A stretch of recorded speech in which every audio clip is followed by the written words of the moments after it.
Hello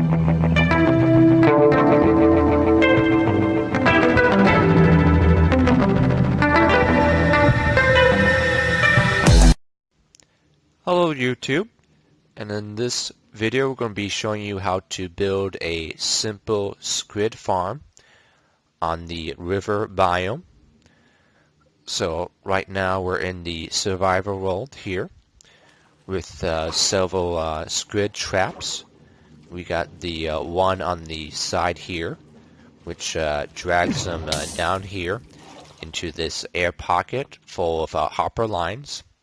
It has a smaller yield than the one that we're going to show you, the one at the bottom. This essentially has a series of trapdoor lines which keeps the water above the air pockets. So once the squids and some of the fishes swim down here, they'll be unable to escape, and then they will suffocate and drop any items that they have.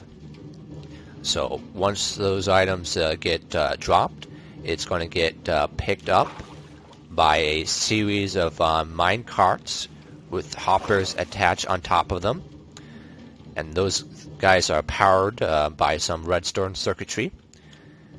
Once they get picked up, they're going to get deposited into these hopper lines here, which will be deposited into the large chest.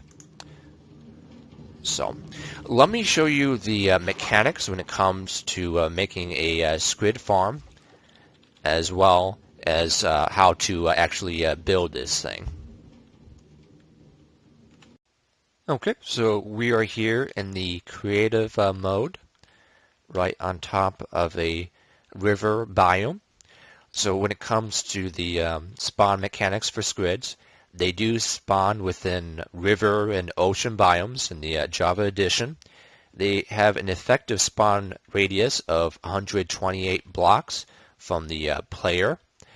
So what we're going to do here is avoid any ocean biomes, and we're going to section off a portion of the river biome for the spawning area. So to do that, the easiest way is to use the sponges, which you can find from the ocean monuments. If you do not have these sponges, the next thing you can do is to use just sand to dry it off within your area. So once you have a portion of this river dried off, you're going to want to terraform it. Over here we're just going to get rid of the sides of the river bank. You can also add materials to it, but essentially you want it to be even for the rail lines. So once you've done those two things, which is probably the hardest part of this build, you're going to set up your suffocation chamber. The suffocation chamber starts out 3 blocks above the bottom of the river floor, and then you're going to set this up here by using the trapdoors. Once you have set that up here, you're going to build the second line using a dirt layer. That makes it much easier to build. So let me finish this up here. And then I'm going to get rid of that dirt layer. And most importantly, you're going to hold down Shift and right click on the trapdoor on the other side.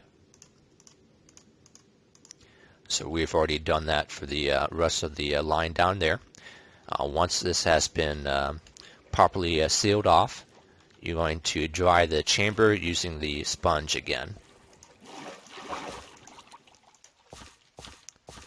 Okay, and then once you have dried off the chamber here, you're going to want to put torches down, since mobs can spawn within this suffocation chamber. So let me finish up this build here with the rail line. What you do is that you're going to take out the bottom of the suffocation layer here, and then you're going to put down the tracks down below. So it's a relatively simple build. You're going to put down rail lines all the way around, You can make it a circle, or you could make it double lines. It doesn't really matter.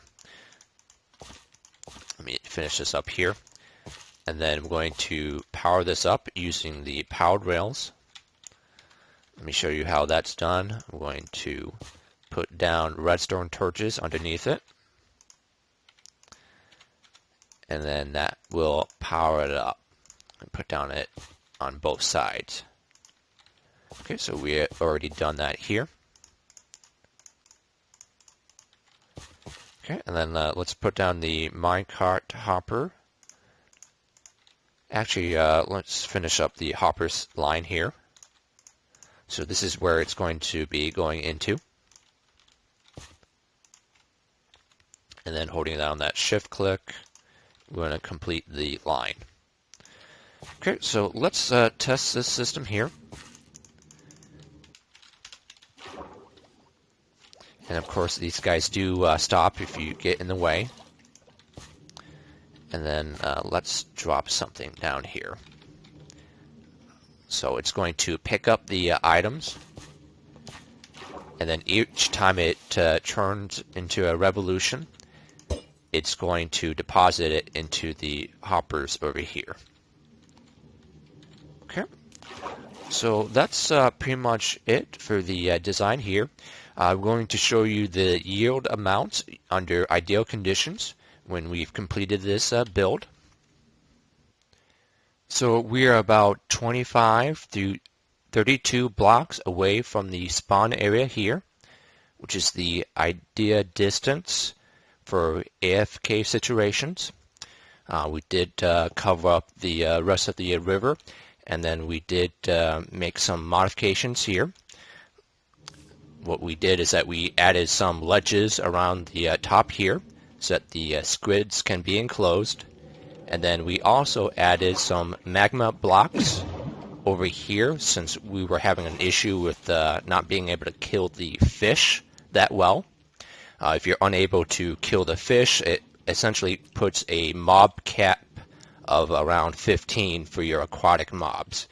So we needed to kill the fish from that quickly, which we weren't able to before. So let's take a look at the yield here. So from doing this for an hour, we got essentially got 8.5 stacks of ink, and then roughly 2 stacks of salmon. So that's pretty good for the mob farm here. Once again, it's more difficult to build this because of the terraforming that you would have to do for the rest of the river biome. But essentially, this is a pretty good yield here. And I think that's going to do it for the video here. We do have other Minecraft videos if you're interested on the channel. But that's pretty much it, and thank you for watching.